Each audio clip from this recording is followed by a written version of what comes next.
Ciao cari tifosi del Napoli, lasciate il vostro mi piace su questo video e iscrivetevi subito a questo canale per restare sempre aggiornati sulle novità del Napoli. Andiamo al video. Ultime notizie. Caso Osimhen TikTok, c'è la risposta ufficiale del Napoli.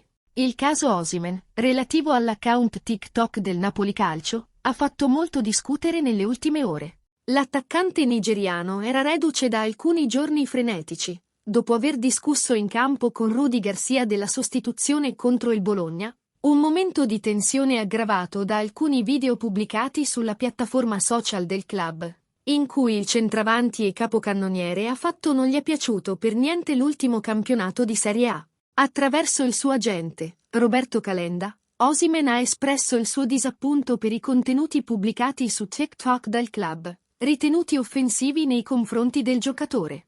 La procura nigeriana, infatti, si è riservata di avviare un procedimento contro la SSC Napoli per danno d'immagine. Il Calcio Napoli, per evitare ogni approfondimento sull'argomento, precisa di non aver mai avuto intenzione di offendere o deridere Victor Osimhen, asset tecnico del club. A dimostrazione di ciò, durante il ritiro estivo, il club ha respinto con fermezza tutte le offerte pervenute per trasferire l'attaccante all'estero. Rappresenta un dato di comune esperienza che sui social, in particolare su TikTok, il linguaggio espressivo è sempre stato realizzato con leggerezza e creatività, senza che vi sia, nel caso di Osimhen, alcuna intenzione di scherno o di derisione. Tuttavia, se Victor avesse percepito un'offesa nei suoi confronti, ciò andava oltre ogni desiderio della compagnia.